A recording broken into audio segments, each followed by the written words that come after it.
नमस्कार। पूर्णचंद कांडपाल आज जन जागृति का एपिसोड नंबर 684 लेके आपके सामने उपस्थित हूँ। तुलसीदास जी ने जो रामचरितमानस लिखा उसके 7 कांड हैं और उसमें एक लोकप्रिय कांड है जिसकी अक्सर हमारे आयोजनों में किसी शुभ कार्य के समय या कभी यदा कदा हम सुनते हैं, करते हैं और कभी कभी एक आध लोग कुछ लोगों को बुला करके मिल करके उसको गाते हैं, पढ़ते हैं। समझ गए होंगे आप, उसका नाम है सुंदरकांड। तो सुंदरकांड का जो पाठ है वो अक्सर हम सुनते हैं और उसमें कुछ लोग बुलाए जाते हैं तो थोड़ा सा प्रवचन होता है, कुछ लोग आते हैं, 2-4 बातें भी होती। तो ऐसे ही ये सुंदरकांड का हम पाठ में एक बार जो है मुझे भी आमंत्रण मिला था। कई बार कहा उन्होंने, भाई हमारे यहाँ फलाने तारीख को हर महीने होता है, करीब एक बार आ जाओ, एक बार आ जाओ। तो मैंने कहा चलिए मैं भी आता हूँ, आपके बीच में बैठूंगा थोड़ी देर, सुंदरकांड का पाठ हम भी सुन लेंगे। सुना है मेरा, मैं पढ़ता हूँ, मेरे घर में रामचरितमानस है, मैं उसको देखता हूँ और कभी कभी पढ़ता भी हूँ। मैं लोगों को नियमित रूप से ये भी कहता हूँ कि जब भी आप मानस को खोलिए उसको आप पहले तो लाल कपड़े में बांध करके मंदिर में मत रख दीजिए, ताकि आपको बार बार ये होगा जी इसको ये करना। आप उसको एक लाइब्रेरी की पुस्तक मान करके रखिए, अच्छी जगह पर रखिए और जब आपका मन करे तब उसको आप पढ़िए। चाहे एक चौपाई या एक दोहा पढ़िए, पर उसको आत्मसात करने का प्रयास करिए, उसका अर्थ समझने का कोशिश करिए।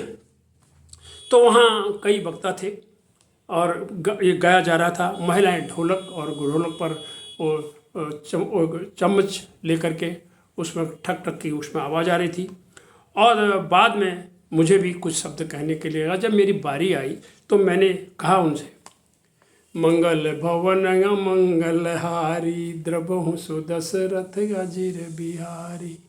मंगल भवन मंगलहारी द्रवहु सो दशरथ अजिर बिहारी।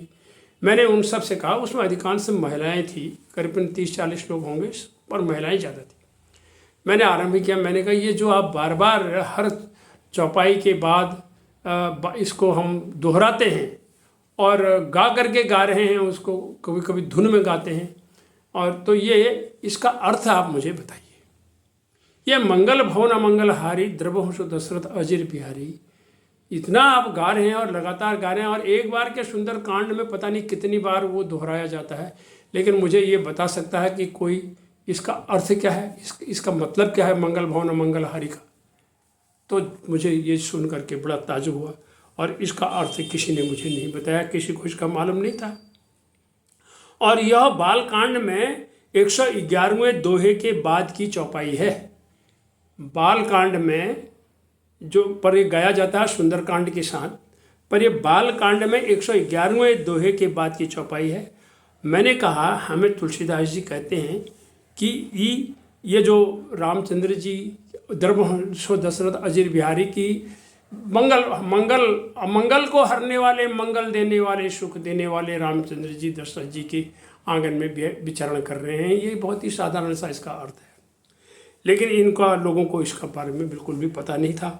तो मैंने जब लोगों से कहा कि इस महाकाव्य की ये जो आप चर्चा करते हैं, पढ़ते हैं, तो इसको आत्मसात जरूर करा करें।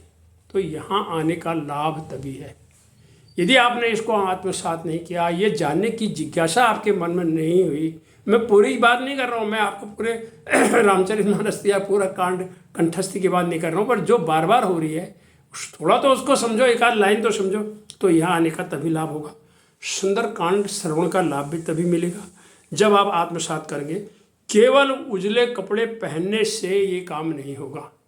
आपने उजले कपड़े पहन लिए और कुछ किया नहीं, और साथ में नियमित रूप से आपको साथ साथ अपने घर में अपने बच्चों के बस्तों को भी देखना चाहिए कि उसके किताबों के कैसी हालत हो रखी है, उसकी डायरी का क्या हालत है, उसमें संस्कार कैसे जा रहे हैं। हम तो इधर आए पर हमने अपने बच्चों को भी क्या ये संस्कार थोड़ा बहुत दिए। तो मैंने जो ही ये बात कही तो उसके बाद मेरा उद्बोधन समाप्त हुआ। उसके बाद वो संचालक आए महाराज, और संचालक बोला कि मेरे बारे में बाबा जी महान विद्वान जी ने ये कहा और वो कहा, अच्छा कहा, बहुत बढ़िया कहा, लेकिन हम उनकी 2 बातों से सहमत नहीं हैं। उन्होंने ये कहा कि आत्मसात करो वरना यहाँ समय की बर्बादी है। हम ऐसा नहीं कहते, चाहे आप आत्मसात करो या न करो, यहाँ जरूर आओ। आप आओगे तो आपको देख करके और लोग आएंगे, यहाँ पर भीड़ लगेगी। और अर्थ उनका ये था, उनको तुलसी के इस भाव से कोई लेना देना नहीं था, आत्मसात से कोई मतलब नहीं था। अपने कार्यक्रम को सफल बनाने के लिए उनको भीड़ चाहिए थी। उन्होंने सबके सामने ये बात कही।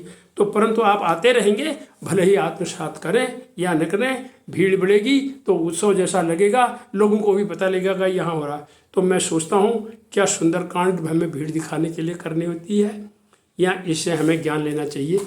इस पर थोड़ा सा मंथन करिए। धन्यवाद, नमस्कार।